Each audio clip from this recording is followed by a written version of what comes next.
नमस्कार मित्रों, आप सभी का मेरे चैनल पर स्वागत है। आज हम सुनेंगे वट सावित्री व्रत कथा। आप सभी को वट सावित्री व्रत की बहुत बहुत शुभकामनाएं। वट सावित्री व्रत पति की दीर्घायु, अखंड सौभाग्य और सुखी वैवाहिक जीवन के लिए अत्यंत श्रेष्ठ माना जाता है। इस दिन सुहागिन महिलाएं बरगद के पेड़ की पूजा करके देवी सावित्री और सत्यवान की कहानी सुनती हैं। देवी सावित्री, जिन्होंने अपने दृढ़ निश्चय से यमराज जी से अपने पति सत्यवान के प्राण वापस लाए थे, और यह व्रत अटूट प्रेम और समर्पण का प्रतीक है। तो आप सभी भी अपने पति की दीर्घायु और अखंड सुहाग की कामना से इस व्रत कथा को श्रद्धा और विश्वास के साथ पूरा सुनिए। सावित्री और सत्यवान की कथा सबसे पहले महाभारत के वन पर्व में मिलती हैं, जब युधिष्ठिर महाराज जी ने मार्कंडेय ऋषि से पूछा था कि हे ऋषिवर, क्या कोई और भी ऐसी स्त्री थी जिसने द्रौपदी जितना कठिन व्रत किया था। तब मार्कंडेय ऋषि उन्हें विस्तार पूर्वक देवी सावित्री की कथा सुनाते हैं, जिसे एक समय महादेव जी ने देवी पार्वती को सुनाया था। कथा के अनुसार मध्य देश के राजा अशुपति ने पत्नी सहित संतान के लिए सावित्री देवी का विधि पूर्वक व्रत और पूजन करके पुत्री होने का वर प्राप्त किया। सर्वगुण संपन्न देवी सावित्री ने पुत्री के रूप में अशुपति के घर कन्या के रूप में जन्म लिया। कन्या के युवा होने पर अशुपति ने अपने मंत्री के साथ सावित्री को अपना पति चुनने के लिए भेज दिया। सावित्री अपने मन के अनुकूल वर का चयन करके जब वापस लौटी तो उसी दिन देवर्षि नारद उनके यहाँ पधारे। नारद जी के पूछने पर सावित्री ने कहा, महाराज, धूमत्सेन के पुत्र सत्यवान की कीर्ति सुनकर मैंने उन्हें पति रूप में वर्ण कर लिया है। नारद जी ने सत्यवान और सावित्री के ग्रहों की गणना करके अश्वपति को बधाई दी और सत्यवान के गुणों की पूरी भरी प्रशंसा की। साथ ही यह भी बताया कि सावित्री की 12 वर्ष की आयु होने पर सत्यवान की मृत्यु हो जाएगी। नारद जी की बात सुनकर राजा अश्वपति का चेहरा मुरझा गया। उन्हें यह बात जानकर बड़ा दुख पहुंचा। तब उन्होंने अपनी पुत्री सावित्री से किसी अन्य कन्या को अपना पति चुनने की सलाह दी, किंतु सावित्री ने उत्तर दिया कि पिताजी आर्य कन्या होने के नाते जब मैं सत्यवान का वर्ण कर चुकी हूँ, तो अब वे चाहे अल्पायु हो या दीर्घायु, मैं किसी अन्य को अपने हृदय में स्थान नहीं दे सकती। देवी सावित्री ने नारद जी से सत्यवान की मृत्यु का समय ज्ञात कर लिया। कुछ समय के बाद सत्यवान और सावित्री का विवाह हो गया। अब सावित्री अपने सास ससुर और पति के साथ जंगल में रहने लगी। नारद जी द्वारा बताए हुए दिन से 3 दिन पहले से ही सावित्री ने उपवास शुरू कर दिया।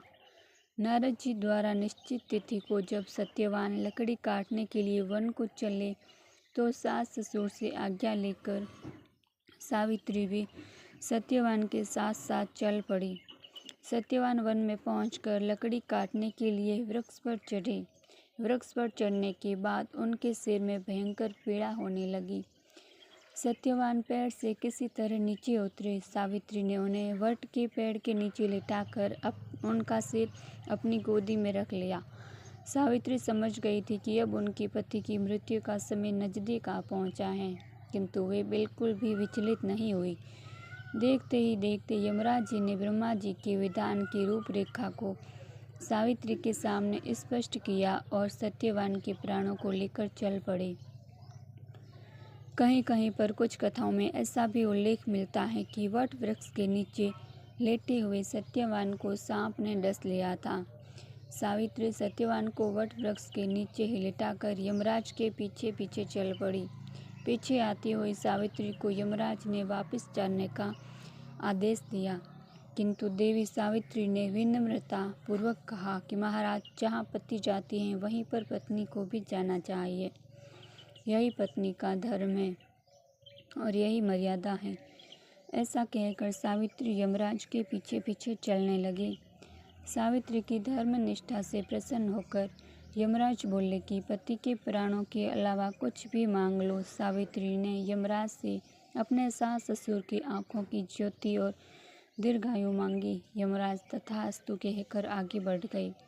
सावित्री फिर भी यमराज जी का पीछा करती रही, उनके पीछे पीछे चलती रही। यमराज ने अपने पीछे आती सावित्री से फिर वापस लौट जाने का आग्रह किया तो सावित्री बोली कि प्रभु, पति के बिना नारी के जीवन की कोई सार्थकता नहीं होती। यमराज जी ने अब की बार भी सावित्री के पतिव्रत धर्म से खुश होकर फिर से वरदान मांगने को कहा। इस बार उन्होंने अपने ससुर का खोया हुआ राज्य वापस दिलाने की प्रार्थना की। तब तथास्तु कहकर यमराज जी आगे चल पड़ी। सावित्री अब भी यमराज जी के पीछे पीछे चलती रही। इस बार सावित्री ने यमराज जी से 100 पुत्रों की मां बनने का वरदान मांगा।